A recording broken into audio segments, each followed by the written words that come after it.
First of all, grateful for those ladies and gentlemen who show around me. Gratitude to one and all. Thank you so much. Actually, she said one for India's most fearless and all. Then you must see what Mark goes through. Then actually I won't be able to bring that because in Canadian Defense Forces you will find everyone fearless. That's the reason. And especially I keep saying this in the land of Subhash Chandra Bose and Veera Arya, no one can be called fearless when we compare them. When I stand here to speak as serving officer from the Indian Defense Forces, it reflects not merely my presence, but the clarity of vision and maturity of purpose embodied by the state government and its bureaucracy.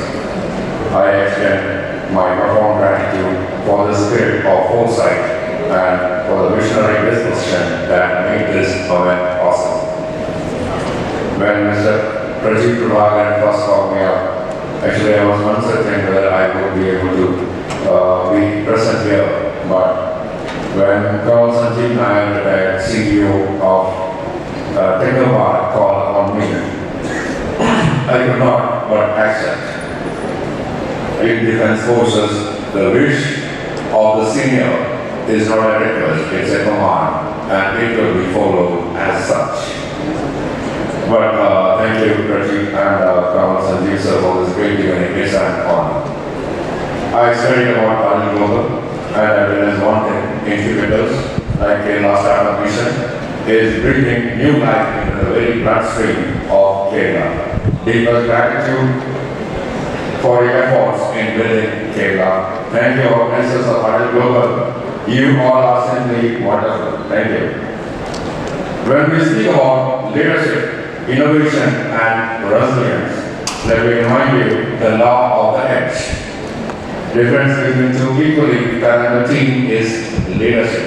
And another question, who is a leader? If you ask me, then I will say that I can argue with absolute certainty that he is the one who can stand in front of his men just before an encounter and proudly say, no bullet will reach you unless it passes through me, through my body. That will be a leader. Fear of failure never stops armed forces because enough is created for training, contingency, planning, perseverance, and persistence. We are not perturbed by anything. We are absolutely prepared with sindoor-cladded warheads ready to face anything and everything. Remember, informed decision-making with calculated risk-taking ability must be our second nature. Speaking about this, let me ask you a question. Do you know what is the average lifespan of a machine gunner once he is deployed in action? Anyone? What is the average lifespan of a machine gunner once he is deployed in action? Any guess? Wild guess? Anyone? Any wild guess? 10 days? Lifespan of a machine gunner once he is deployed in action. Good wild guess? 1 second. 1 year. Okay, anyone else? Anyone else? Anyone else? Our terrorist average is 3-4 years. Okay. Anyone? What is the average lifespan of a machine gunner once employed in action? 5 years. 4 years. Good. 10 years. Okay. If you read Vietnam War, it is 7 seconds.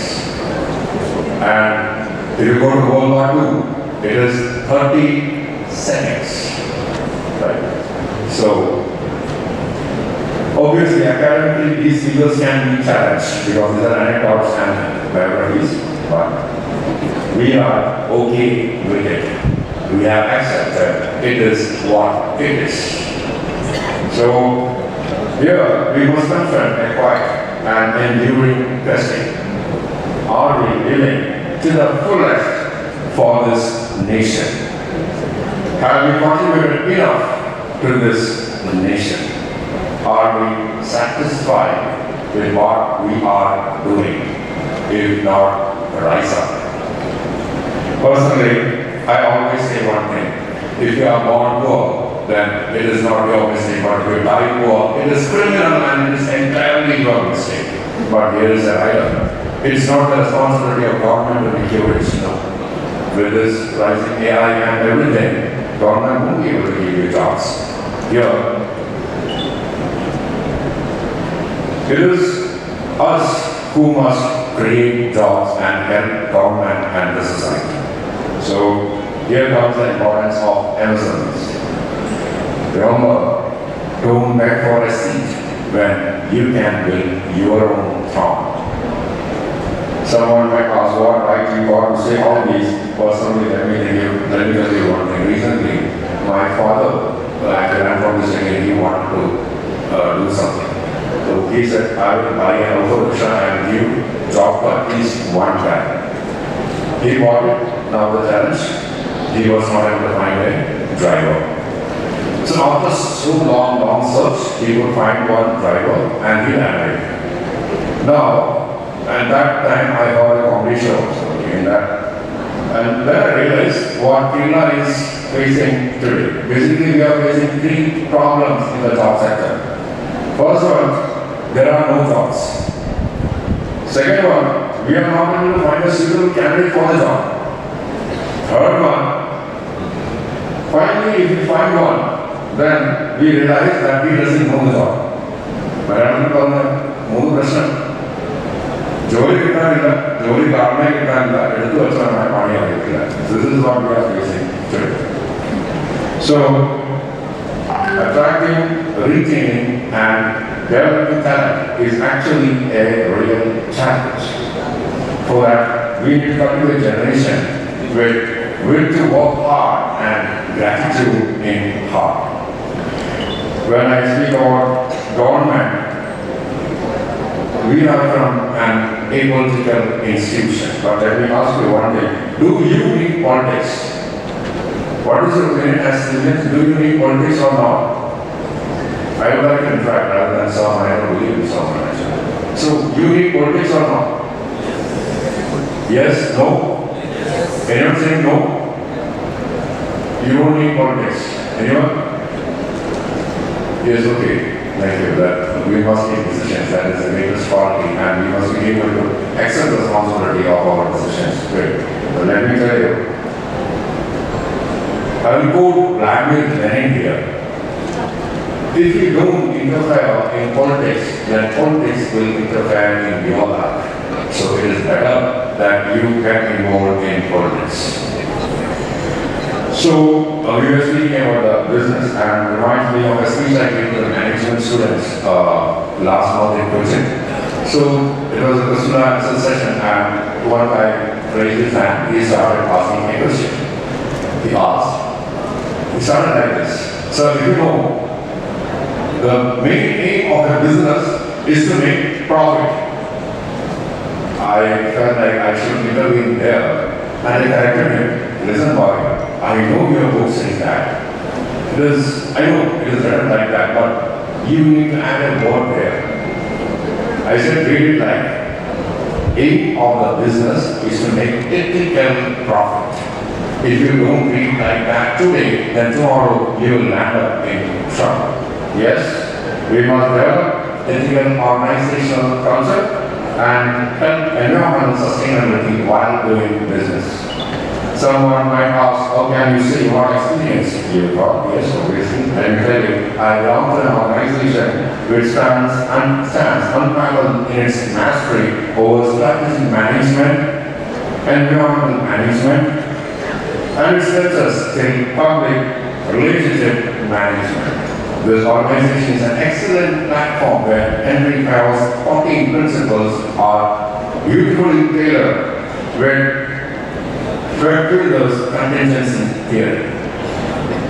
Here, we know to find any balance between autocratic leadership and transformational leadership. Okay, now let me, I will tell you how MSMEs can contribute to the defense forces. Always remember, lowest bidder wins. And cost-effective solutions are what everyone looking for. For MSME, certain clues I can give. Engineering breakthrough is required in the areas which I am going to mention now. Counter drone systems, active, passive, hard kill, soft kill, and drone alarms. Next, something which we can see through the walls. Something I know that is a bit demanding, but if it is possible, then that will be a big game changer. Actually, we can go ground penetrating or see through the walls or anything. Something which we can see through heavy fog and haze, portable and miniature, self-powered versions obviously. Bulletproof visors which can protect the face. Full body lightweight armor. Systems to provide integrated audio-visual situational awareness. Fire and fog and missile systems, obviously. I hope I gave you enough ideas, and if you want to know more, then you must go to websites like IBEX and all. They will give you wonderful insights to what actually defense forces are looking for, and you can produce and they will support you with funds. And don't think these are not achievable. We believe to achieve anything, all one being is a clear aim with definiteness of purpose, persistence, and a burning desire, backed by faith. With an open mind, remember, illiterate of the future are not those who cannot read and write, but those who cannot learn, unlearn, and relearn. It's Alfred Toughness. Okay, now let me slip a bit away from these. And in our courses here on yoga we are doing it almost every other day. So let me ask you one thing. You heard about Patanjali Yoga Sutra, right? Yes. How many postures are described in Patanjali Yoga Sutra? How many postures? Yoga postures, yes? 84. Who is that? How so specific Patanjali Yoga Sutra?